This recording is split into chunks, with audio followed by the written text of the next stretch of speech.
Okay, my name is Tony Jagodnik. Nancy and I have lived in Bolton since we built our house here in 1978.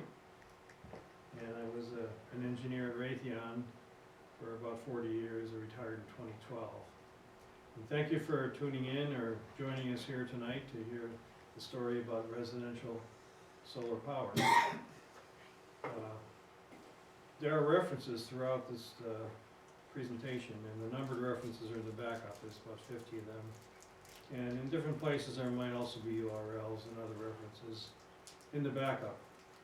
Now, the history part was last month presented at the Bolton Library. That will be on Bolton Access TV as well. Tonight we're going to focus on the photovoltaic solar system design, installation, and performance.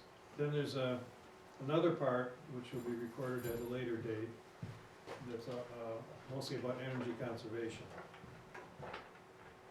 So there's a number of acknowledgements here. This presentation was done, I was talking to one of the officers of the Raytheon Retirees Association soon after I retired, and he noticed that I kept talking about nothing but solar power. So he said, gee, why don't you put together a briefing and we'll present it to the Raytheon Retirees Association. So I did that in May of 2014, and that went pretty well. And since then I've expanded the briefing and updated it many times. I want to thank everybody listed here who helped provide inputs, advice, reviews,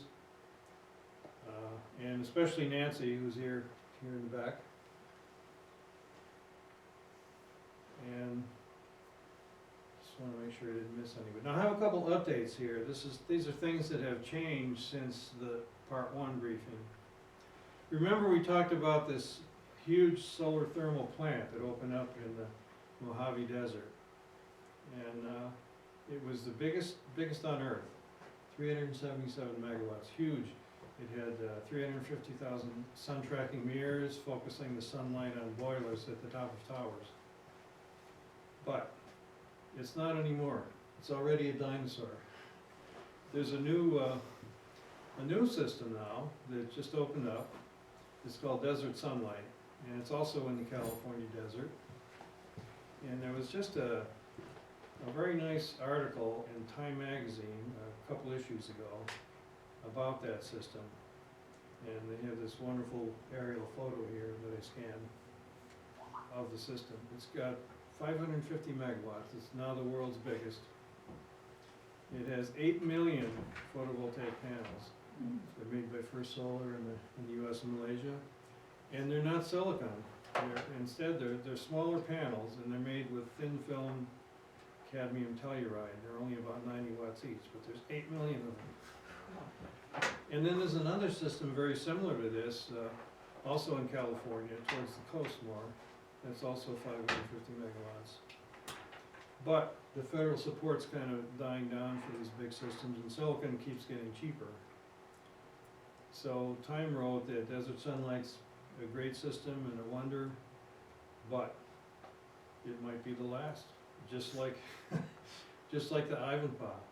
So these things are I think that we're pushing the limits here in the size of these systems. Time also wrote that it's now possible to build a more distributed grid, which I think is a good thing because there's less loss in transferring the power all over the place, and we'll talk about that in part 3. The other thing I wanted to update is the solar impulse. We said it's a solar-powered airplane, and we mentioned that it was going to take off on a circumnavigation attempt in March, and it did. And it's now in Ahmedabad, India, or however you say that. There's a picture there of it in a hangar because there's bad weather and it's delayed a little bit before it can start its next run, but it's supposed to take off again tomorrow. So why do I want to bring up these updates? Well, I wanted to show how fast things are changing in the solar industry. I mean, it's really changing incredibly rapidly.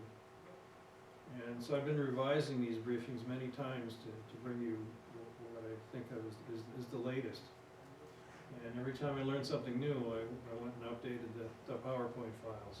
So I've been doing that in my spare time. Right, Nancy? Yeah. So now we'll get to our topic here. In 2012, the last year I worked, we decided that after we retire, our first big project is gonna be photovoltaic solar. So we decided that, and we went through all these steps, and I'll talk about all of these in detail now. First, I wanna talk about community-owned solar. The idea is that there's a community-shared photovoltaic array with grid-connected subscribers. And that way, owners of poor solar sites, people who live in apartments, who have beloved trees they don't wanna cut down, whose roofs aren't aimed right, or don't have enough space, they can all participate and still benefit from solar PV. And this idea is available in states that have a virtual net metering law. There's about 12 of them here. And in Massachusetts, it was pioneered by Harvard Solar Gardens, which is a member-owned community solar. And Eric Broadbent did a presentation on Bolton Access TV. It's already been presented once on TV, and it will be again, maybe in conjunction with these lectures. And if you have questions, here's his email. Other efforts, there was a co-op power in Greenfield, Mass. That's starting up. And there was another attempt, Clean Energy Collective in Boulder, Colorado, was trying to put one in Lancaster, but the ZBA in Lancaster turned it down. So in these systems, the generation and use have to be in the same load zone. And this is 102 towns in the National Grid West Central Load Zone are eligible for Harvard Solar Gardens. The green ones are partially eligible, part of the town is in another system, and the yellow ones are total. So you can have a situation, like I tried to show you, there's a town called Mount Washington, it's way in the southwest corner of the state, and it's 104 miles by Google Earth from Harvard, but yet you can have solar energy generated in Harvard and used there. So that's kind of interesting. We weren't aware of this community solar option when we were making our decision in 2012. There's been a new laws passed in Massachusetts called Solar Renewable Energy Credit version 2, and they have a factor on different sectors, and the community and residential sectors get the highest factor. They get 1.0, 1.9, and 0.9, whereas the bigger commercial solar farms are lower. That means they get less money through SRECs. The other program I want to mention is Solarize Mass, and it's a joint Department of Energy Resources Mass EEC program. It works with towns to drive down the installation cost and adoption of small scale, like residential solar PV installations. Typical savings have been around almost 20%, and many towns have doubled their number of PV systems. Here is a list of towns that have past or present solar challenges, and the ones with asterisks on them were done by New England Clean Energy, who did our system. Now, it's very complicated, funding residential solar PV systems, so I try to make a simplistic chart to show the four basic approaches: to buy it, to lease it, to sign a power and purchase agreement, or community solar, which I just explained. So in terms of solar access, that's the percentage of the available sun that you have available. For any of these three, you need to have at least 80%. For community solar, it doesn't matter because the array's somewhere else. The initial cost is around $4 a watt if you buy it. The advantage of lease and PPA is that that's zero, and then community solar is a little bit more. The state grant, there was a $2,000 or $4,000 state grant that ended last year. However, there's now a residential purchase loan solar program being put into place that's going to facilitate 3% loans from local banks. Tax credit, this is a huge benefit. The federal tax, 30%, and the Massachusetts is it's capped at $1,000. But those make a huge difference in the payback. And that federal 30% is going to be around through 2016, and after that it goes down to 10%. So there's a couple more years left to take advantage of that huge benefit. SRECs, taking that factor into account, it's, if you buy it and it's a residential system, it's $256 per megawatt hour, and that goes for the first 10 years, and the community is a little bit more, because it has a factor of 1. Typical payback, 6 years for purchase, a little bit longer, maybe 10 years for community solar, and these other guys, they never pay back. The equipment, there is a more detailed table that explains all this stuff in the backup, but everything pointed towards purchasing, so that's what we did for our system. Now, what did we learn? In 1985, as you saw in part 1, we put in solar domestic hot water. And what we learned from that is that after the incentives go away, and back then there were credits, state and federal, but they went away after a few years, and then the installers are likely to not be in business, but yet the system's still there, and you need to still keep it running. So we had to cobble together some solutions here and there to keep it going. So that may happen again. I'm not sure. I can't predict the future. And we had one lesson we learned is to cut down the pine trees while they're little. Well, you can pull them out like weeds because they grow so fast, and they can really do a job in your solar availability. I decided that core effort was beyond do-it-yourself. Maybe if I was younger, but we decided to own the system versus letting anyone use the roof, and that's a result of all the green you saw in the previous chart. And also, it increases the property value. And New England Clean Energy just put out a little story recently about how it actually does add directly 1-to-1 to the property value of the house. So if you spend $30,000 on a system, the house is worth $30,000 more. But you don't have to pay property tax on that, and there's no sales tax on any of the components. And it does turn out to be a great investment. Now this graph here, this is very interesting. This is a customizable spreadsheet that New England Clean Energy offers, and it lets you fill in your own numbers. So this vertical axis is income above the zero line and outgo below the zero line, and the annual cash flow is shown with the blue bars here, and the cumulative cash flow is shown in the red line. So the break-even year is when that red line crosses the axis. That's when you've gotten back all the money that you put in. The original break-even that they estimated was 6 years. They were fairly conservative. But it turns out our system's been performing better than was predicted, so our payback's more like 4 years now. And in this chart, you're able to put in the rates. So I put in the actual rates, which are in this little table. They've gone up quite substantially.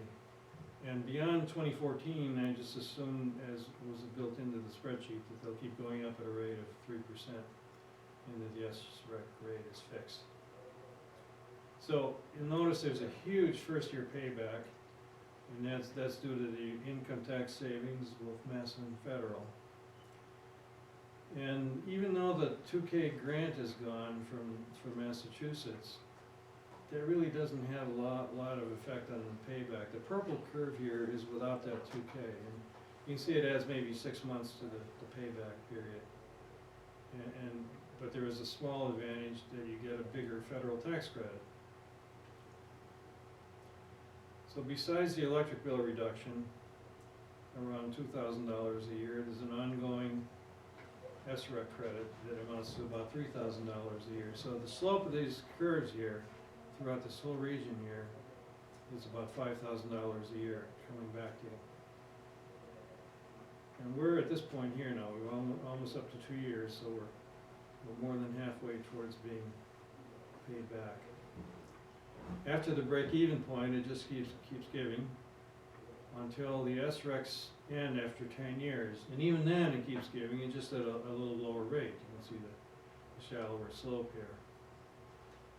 And after about 12 years, you've gotten back all the money you put in, plus that amount of money again. So it's really a good investment. But the important thing is, however it's funded, we're doing what we can to reduce our carbon footprint and non-renewable energy use. Selecting an installer, we looked at 6, you should look at as many as you can, and you need to establish key requirements. So we wanted to completely cover the south roof of the house with panels. We wanted microinverters, and you'll see why later. And we wanted there to be local facilities, real trucks and office, conference rooms where you can meet and talk and look at samples, things like that. I think that's very important. Some of these outfits are run from out of state. They don't really have local facilities. So that's an important consideration. They need to define some criteria that can be used for selecting an installer. And I'm not going to go through all these, but these are the ones that we established, and I put in the range of each of these, like the total cost range of the system before the incentives, payback years, number of panels. Again, willingness to work together is very, very important. We selected New England Clean Energy, and there's a website called testimonialforsolarreviews.com where there are many different solar reviews, and New England Energy, they come out very good there. 96 excellent, 10 very good out of 110 reviews. That's really pretty outstanding. The low bidder, they weren't the low bidder, but the low bidder was not compliant. He proposed string inverters, and I wanted micro inverters. They do a shading analysis. It's amazing how much of the sky the sun covers over the year and even during the day. You can see here the winter solstice, the angle's really low. And during the summer, the sun gets high in the sky in the middle of the day, and it's even to the north during this early morning and late evening hours. So the installers use a solometric sun eye, and basically that's a fisheye camera on top of a pole. You stick it up near where the bottom edge of the solar array is going to be, and it takes a picture of the whole hemisphere of the sky, 180 degrees on up. And then it plots the available solar energy by day, month, and year, and computes the solar axis. You need 80% annual access to get the incentive. So here's our plot before we did any tree work, and it was only 55%. And that was due mainly to this big, huge maple tree that was behind the garage and a number of pines. So we had the tree work done by KGM Tree in Sterling, and that vastly improved our solar axis and also gave us 1.5 cords of nice maple firewood and a lot of pine mulch. After the tree work, it looked like this, 95% annual. You can see all this opened up. There's still a little bit here early in the morning and a little bit more late. Now this one here, this is our blue spruce that's behind the garage. We wanted to keep that, but if we ever needed to, that could go as well to bring it even higher. And people ask what this black spot is here. Anybody ideas what that is?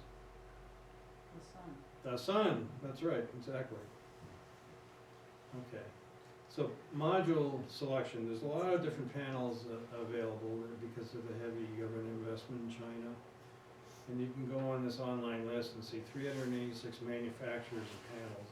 Some of them have hundreds of models, like Canadian Solar has 150. This curve shows the number of installations by panel brand in California. And you can see that SunPower has the lead, Sharp, Kyocera, and Evergreen Solar had quite a few too, but it went out of business in Chapter 11. Our panels are Bosch, but that's now been acquired by SolarWorld. So things are changing very fast in this business. The major types of panels, monocrystalline, it's generally better when it's hot, like during the summer and in low light. And some people like the way they look because they have black, especially with black frames, they look all black. And that was the original PV technology that was invented in 1955 at Bell Labs, as we said in part 1. And the interesting thing is it's never been known to wear out. There's no built-in wear-out mechanism, even with the sun beating on it every day. They just keep going. They might lose a little bit of efficiency, but they keep working. Polycrystalline came out later. It's a little less efficient but cheaper. And those are the ones that are blue. And then the third kind is thin film, which is like what was used in desert sunlight and topaz. This is a chart that shows the research cell efficiencies. This shows efficiency versus year. And it does go up to 2015. And there's a bigger version of this in the backup here if you really want to study it. But the monocrystalline is there in the blue curves. The polycrystalline is also in blue with a different symbol. And the green curves are thin film. And generally, a practical region for residential solar is done in this range here.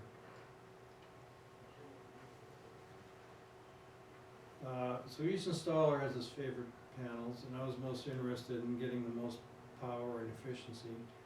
New England Clean Energy is very understanding and cooperative, and we considered Suntech, Sanyo, Canadian Solar, Bosch, and SunPower. We settled on 255 watt Bosch panels that are about 1 meter wide by 1.6 meters high. And in each panel, there's 60 silicon cells that are about 6 inches square. And they're connected together through these harvesting conductors. And they're connected in series, down one column, then up the other. So 60 of them at a half a volt each, you get about 30 volts out of it. And we'll talk about the bypass diodes and what they do later. But the reality is the market's volatile. Some desirable panels sold out to big solar firms, so you couldn't get them. You generally couldn't get the latest model of anything. You had to settle for maybe 255 watts when they advertised a 260 watt panel. Pretty close though. Inverter selection. The inverter converts DC from the panels to AC. A string inverter is designed to handle a very high voltage like you get when you connect a number of panels in series. And maximum power point tracking keeps the load on the photovoltaic system at the optimum power point. So string inverters, they're usually located inside. There's usually 2 of them for systems up to about 8 kilowatts, 1 for each string. Can you hear me? And microinverters, they're much smaller and they're mounted under each panel.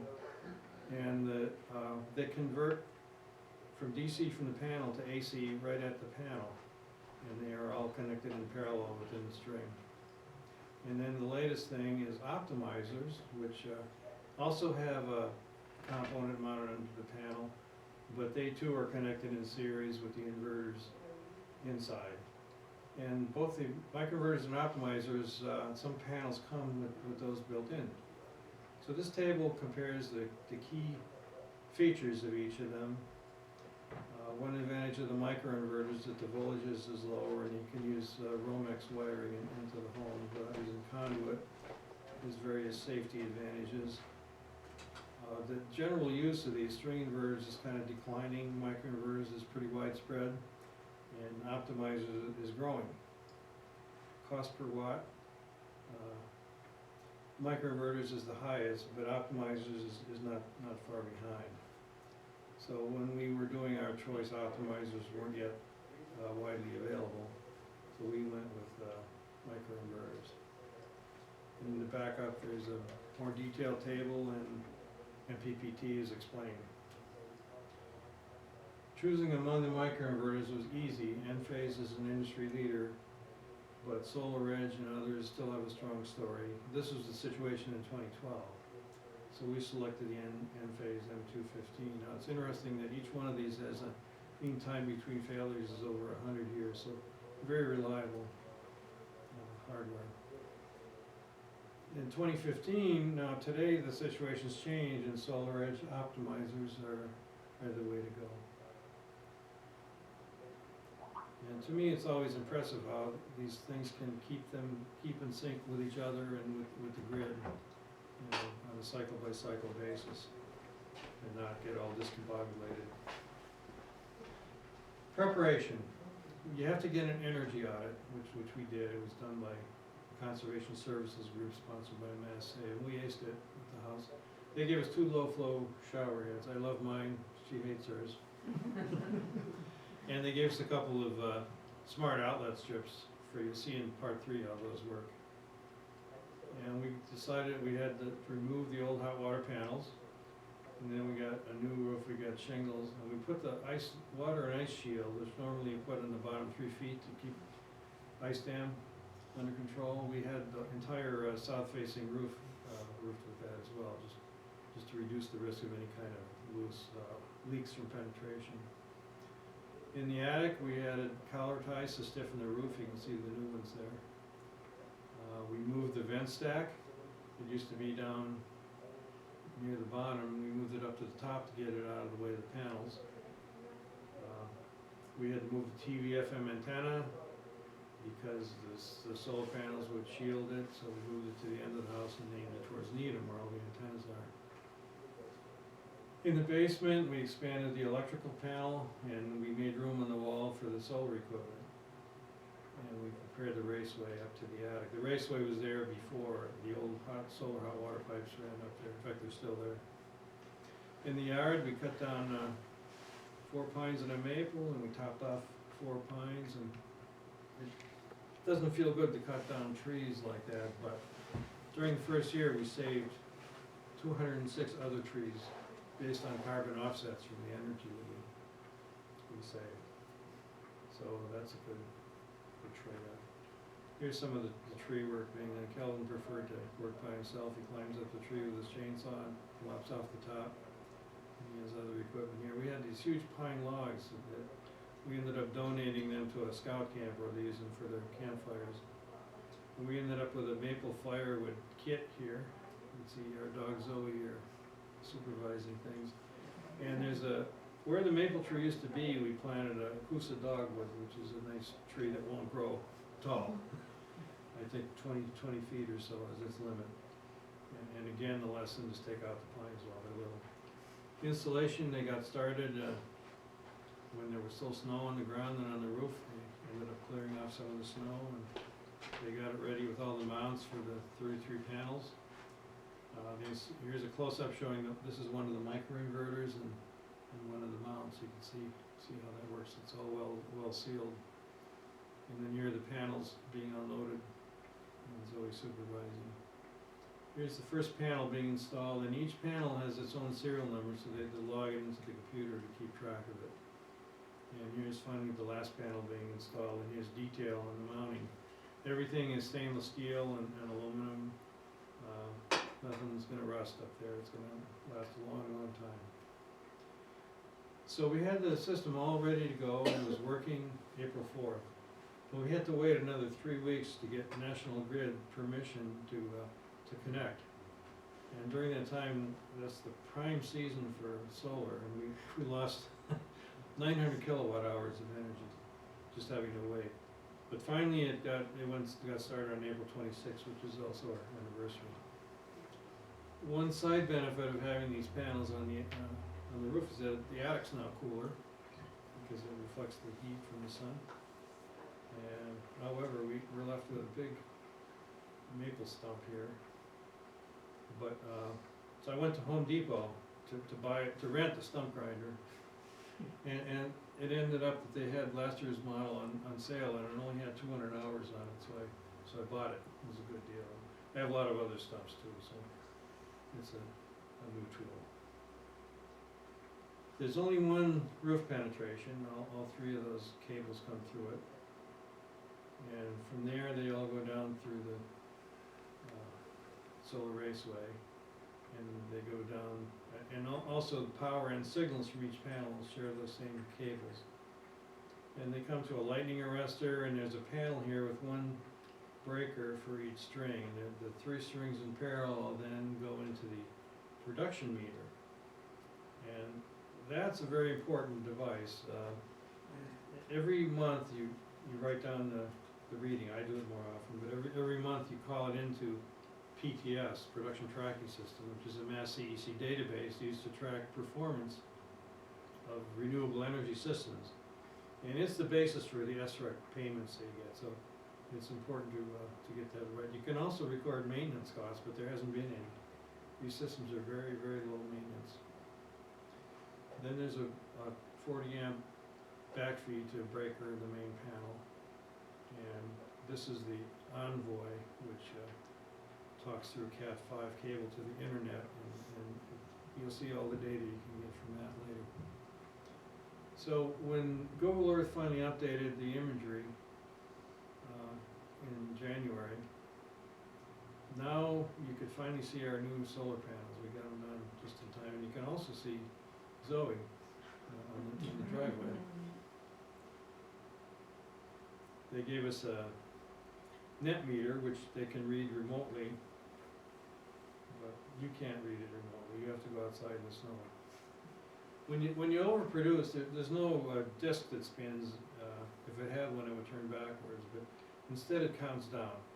And initially it went negative until all the big summer loads turned on. And here they are, the attic vent fan, the irrigation pump, air conditioning, central air, and the pool pump, which we addressed that. We'll see that in part 3.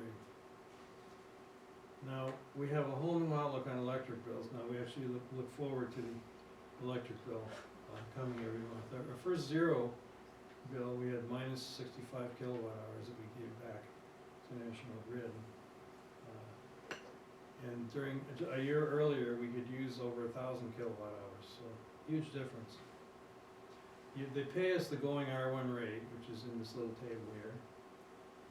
And there's a $4 customer charge that's always there. It's independent of how much you use or give back.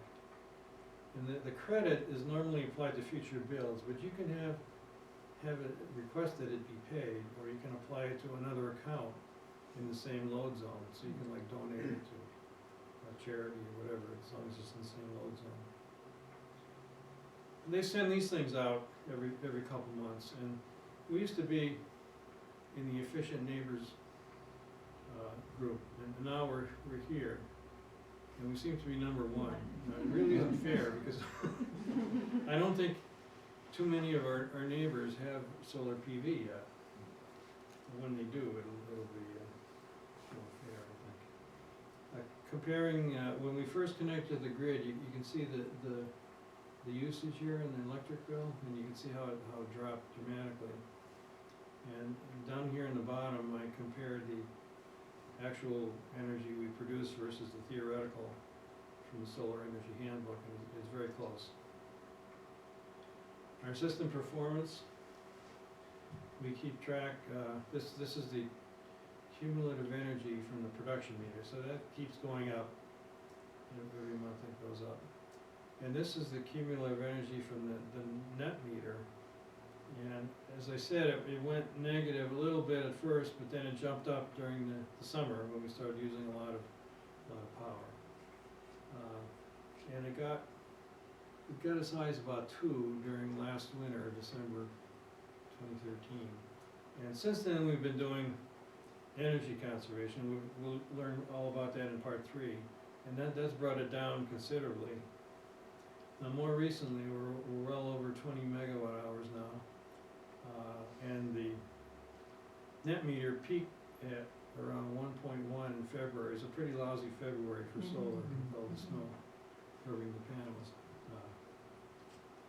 But it's back down under 1,000 now. Another way to look at this, I like to look at this in terms of what I call the solar fraction. It's the ratio of the solar over the solar plus grid. So it's the fraction of electrical energy from solar. And 1 means it's 100% solar. So the green bars there are the monthly solar fraction. And you can see a number of those were over 1, which is very good. And those correlate very nicely with our notable National Grid bills, like especially the ones that are 0. See where these bars go high, we have 0 bills. But here's one where we didn't quite make 1, but yet it was still a 0 bill. That's because we built up an account. We had some reserve to carry us over. So now, we just got our 12th $0 electric bill in a row. Because of the lousy February, we just barely squeaked by, but we made it. And from now on, it only gets better for solar energy towards the summer. The other important thing here is the cumulative solar fraction. That's the blue bars here. And that tells us that we're up to 95% of our electrical power has come from solar in the first 21 months, and we're still improving it by conservation. So we're very happy with it. Remote monitoring, you can look at the entire array, anywhere where you have web access, a PC or a phone. You can see the impact of the clouds. This is 7 days. And on this day here, there were clouds going by, so you can see the power dropping as the clouds go by. On a clear day, it makes a nice peak and stays. And this, of course, is night, and the next day was clear as well here. You can look at it as a bar graph too. And once we got our system connected, we were generating around 50 kilowatt hours per day. You can also look at environmental benefits, carbon offset, how many houses you could power for a day, things like that. You can also change the time scale. You can look at a whole year. And this was almost a whole year. Maximum was 57.6 kilowatt hours per day and a total of 11.6 megawatt hours over that period of time. And you can see the seasonal variation here. The worst months are December and January. You can also, and this is possible if you have microinverters or optimizers, you can look at individual panels. And you can, there's all kinds of interesting things you can learn that way. You can see clipping. If you look at these power numbers here, they're all about 225 watts, and that means that the panels are exceeding the capacity of the microinverters, so they're flattened out. And with this readout here, you can slide this bar, and that determines the time of the day and the day that the grid display applies to. The power is also color coded, so the darker colors are lower power. And the reason these are dark here is this is kind of late in the day, and the treetops are starting to shade the bottom panels towards the west. And you can even play that as a movie if you want. An interesting thing, you can also, during the summer, when the sun is actually to the north very early in the day, you can see the shadow of the chimney here, actually in the panels. And then the same thing in the evening, when the sun's over here, getting ready to set in the west, you can see the shadow on these panels. Now here's a snow shedding movie. Does anybody want to guess which of these panels is going to let go? Okay, well, yeah, the right, we'll see. There we go. Pretty spectacular. And inside the house, it sounds like thunder.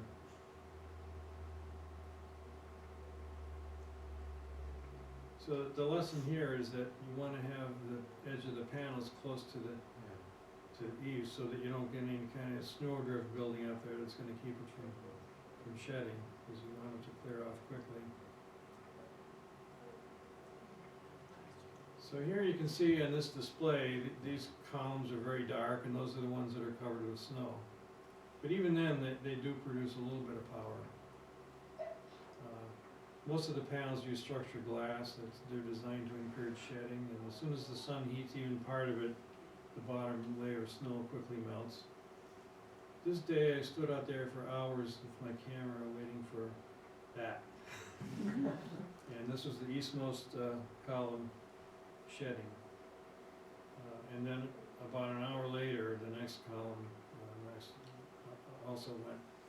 And you don't want to be standing there when that happens. So if you have a doorway or something underneath, you can buy snow guards. New England Clean Energy sells them to break up the snow shedding.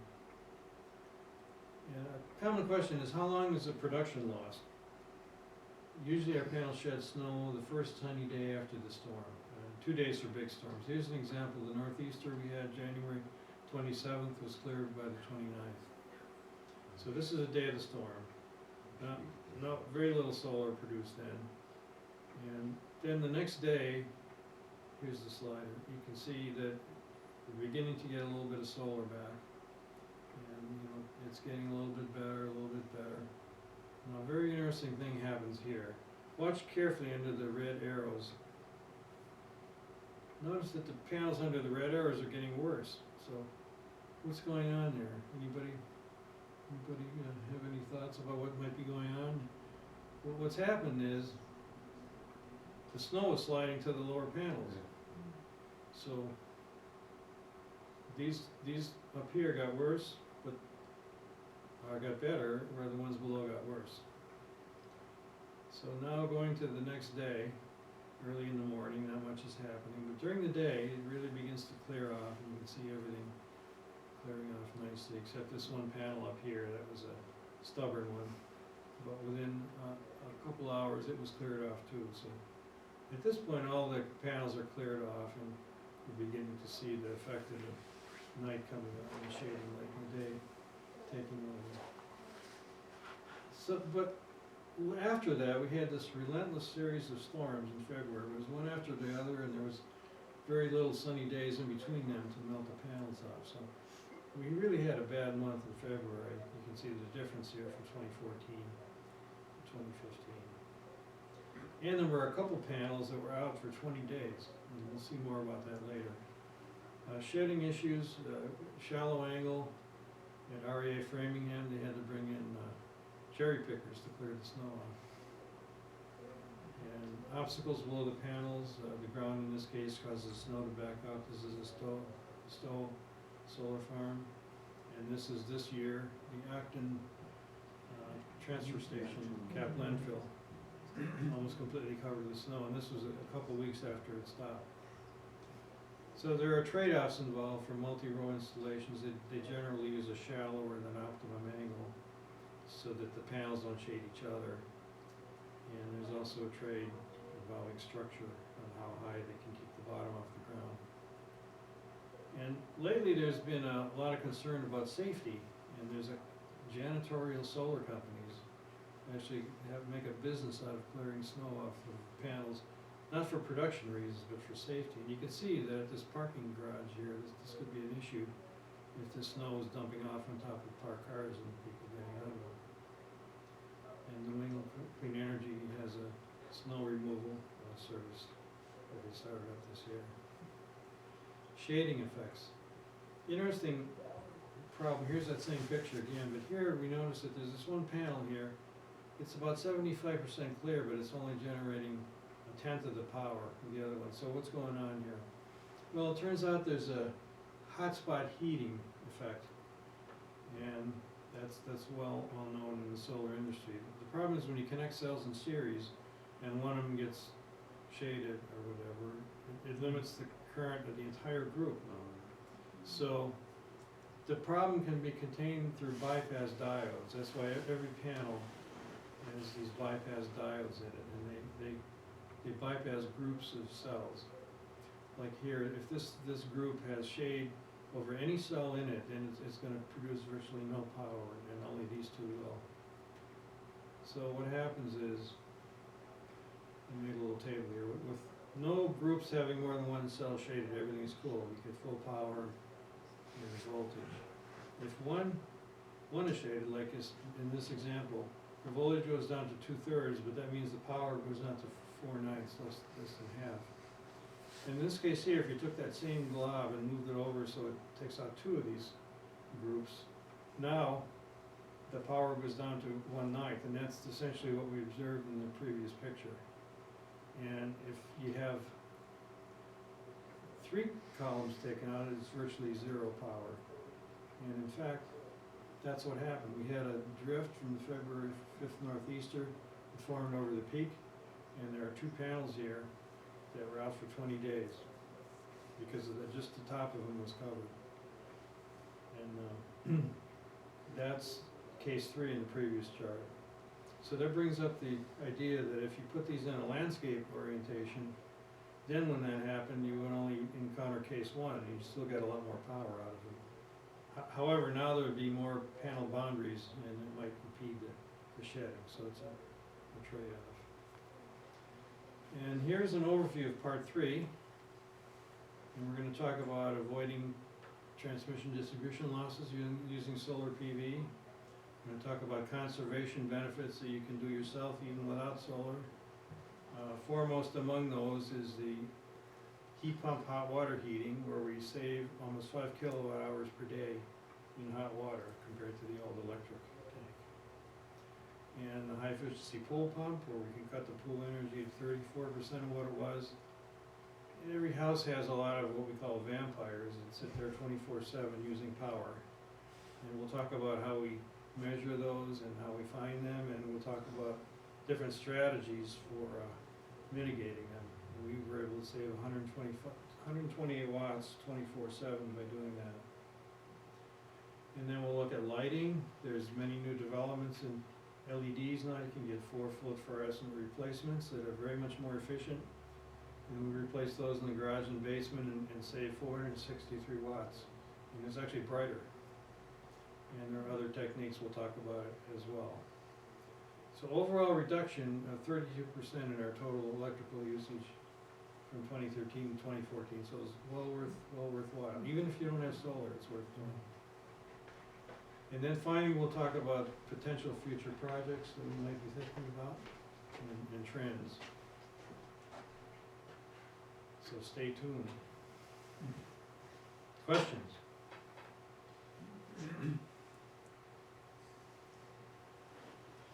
Tony, Yes. on your wiring diagram with the bypass, Yeah. how come they're not interconnected like that?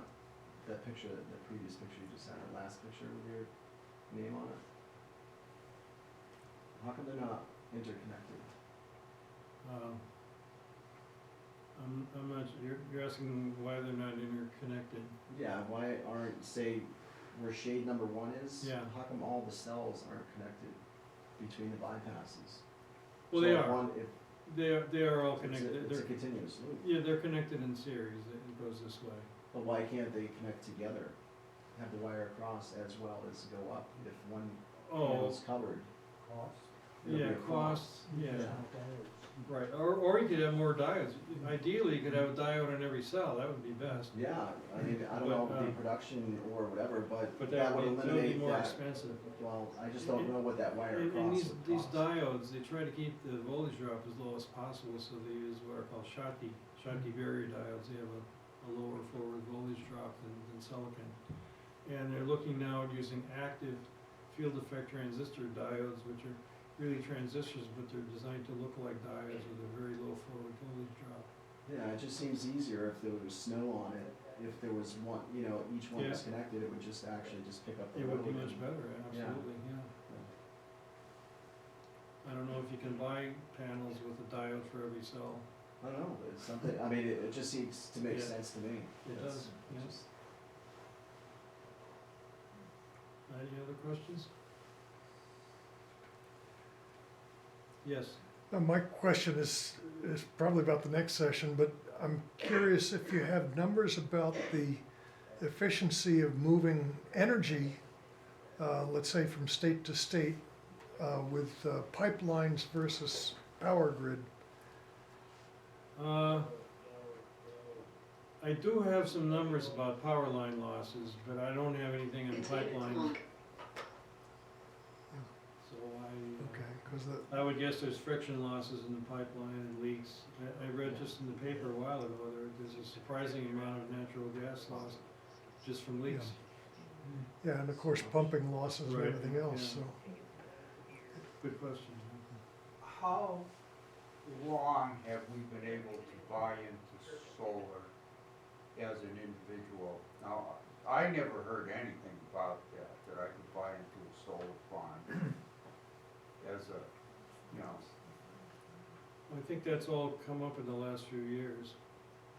Do you care to comment on that? or- Sure, I don't know if there are shares left in the Harvard Garden or not, but that took a couple of years to get approved and It did, and yeah. whatnot, it was a long haul, Right. so. because I yeah. belong to Mass Energy and they usually keep me well informed about anything, that can do that. And I haven't heard a peep about this. Telling me about this is the first time I've heard about it. Right, well, it's really just starting to come to the mass market. You mentioned the Clean Energy Collective out of Right. Colorado. Yep. I actually have an email waiting for me to be read about an offer from them to help people sign up for community solar. So they're starting to come into Massachusetts and ask people to sign on. So, more will be coming on it, I think. Yeah, Tony will know from getting our information, so we can get the word too. But I think it's not, it's a concept that's out there, but just not really, hasn't hit the mainstream It's yet. not viable yet. Well, for- I think it Yeah, can be, but people are trying to There's a lot figure of out the best way. capitalization that would have to Right. be involved in that, so. And it's not, you can't do it in states that don't have virtual net metering, Mhm. so there's only a few states that have that so far. Right. Fortunately, we're one of them. Right, there's definitely more virtual net metering happening on a smaller scale, where somebody, who can produce more solar than they need can give their extra production to a neighbor or Yeah. relative down the street. So that's a way for people to get solar without actually having it on their Right. roof. So I'm curious, you said you took down an old hot water system? Yes, Was that still working? Why'd you take it was still down? working, yeah, it was losing efficiency though. Mhm. We talked about that in part one. Yeah, it had, it was vacuum tubes that were vertical and the water would flow up the middle and out down the sides and it had these cusp-shaped reflectors behind, so they would kind of track the sun as the sun went through the sky. But those reflectors, they got degraded and they didn't reflect so well anymore. And the system just didn't work as well as it used to, but it still was working. It took a lot of energy just to pump the water. It was a drain-back system, so every night all the water would drain back into the drain-back tank. But as a result of that, there's a huge head you have to overcome. It has to go up like 3 stories, and so there's a lot of energy consumed by the pump circulating the water. But the nice thing now is Takeover have come out with circulators that use, I think, a fifth of the energy that they used to. Yeah, Yeah, they're just coming out with all this green technology. that's good, yeah. Yeah.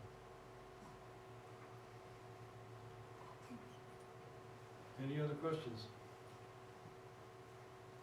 Okay, well, I'd like to thank you all for participating tonight, we appreciate it. Thank you. Thank you.